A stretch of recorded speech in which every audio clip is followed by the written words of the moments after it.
Hello everyone, সবাই কেমন আছো? আশা করি সবাই খুব ভালো আছো। আমিও কিন্তু খুব ভালো আছি। তো রোজ যেহেতু তোমাদের সাথে আমি ব্রেকফাস্ট রেসিপি শেয়ার করি, তো আজকে ভাবলাম যে আর ব্রেকফাস্ট রেসিপি না, এবার একটু সন্ধ্যার কিছু স্ন্যাক্স রেসিপি তোমাদের সাথে শেয়ার করব। তো ওই কথা মতনই আমি নিয়ে এসেছি চিকেন পকোড়া বানাবো বলে তোমাদেরকে সব কিছু দেখিয়ে দিচ্ছিলাম। আমি আগে একদিন হোলির দিনই বানিয়েছিলাম আর এই দিন বানিয়েছি। তো আমি সত্যি ভাবিনি যে আমি এত ভালো পারবো। দেখো, আমি তোমাদেরকে সব কিছুই দেখিয়ে দিলাম কী কী দোকান থেকে এনেছি। আর তারপরে একটু আদা আর রসুন, এই দুটো আমি একটু হালকা ঘষে নিয়েছিলাম, নিয়ে সেটা দিয়ে দিলাম বেসন। তখন ওপরে ফ্যান চলছিল, তো তোমরা দেখে বুঝতেই পারছো যে আমি যখন এগুলো দিচ্ছিলাম তখন দেখো এগুলো উড়ে উড়ে যাচ্ছিলো। ওপরে যেহেতু ফ্যান চলছে, দেখতে কিন্তু দারুণ লাগছিলো। আর সাথে সাথে আমার সারাটা ঘর ভরে গেছে, মানে এগুলো আমি যখন দিচ্ছিলাম তখন। তারপরে আমি একটু কর্নফ্লাওয়ার, সুজি, হলুদ সব কিছু দিয়ে ভালো করে মাখিয়ে নিচ্ছি।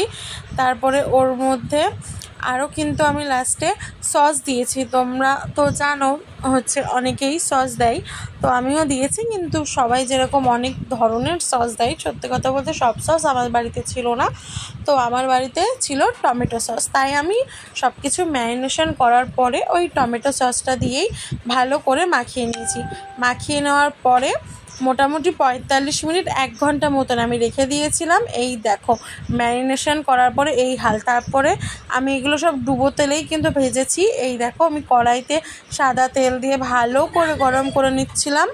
এই যে আমি ভালো করে আবার নাড়িয়ে নাড়িয়ে দেখছিলাম যে গরম হয়েছে কি না। তো এইবার ওই মাংসগুলোকে আরেকবার ভালো করে মাখিয়ে নিয়ে তারপরে এই দেখো তেলে দিয়ে দিলাম। দিয়ে ওইটা তোলা হয়ে গেল। আমি প্রথমে একটু দেখছিলাম যে কেমন কি হচ্ছে। তারপরে দেখো আস্তে আস্তে এক এক করে আমি কিন্তু সবই ছেড়ে দিচ্ছিলাম।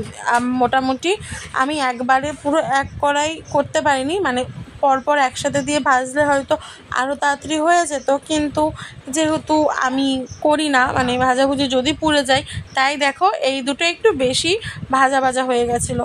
এই যে তারপরে আবার ওইগুলো তোলার পরে আবার দিয়ে দিয়েছি। দেখো এইবার একটু যেন মনে সাহস এসছে, ওই জন্য আমি আবার এবার একটু বেশি করে দিয়েছি। এই যে এই কটা তুলেছি। আর এই যে তোমরা আবার ভেবো না যে একদম অল্প, মাঝখানে কিন্তু সবাই এসে এসে মানে টুকটুক করে খেয়েই যাচ্ছিলো। আর যেহেতু আমি ভাবছিলাম আমি খাবো না সেটা হলে চলে, তো আমিও টুকটুক করে খাচ্ছিলাম। এই যে তারপরে এই কটাতে এসে দাঁড়িয়েছে, তো আমি একটু ভিডিও করে নিচ্ছিলাম। তো তোমাদের কেমন লাগলো জানিও।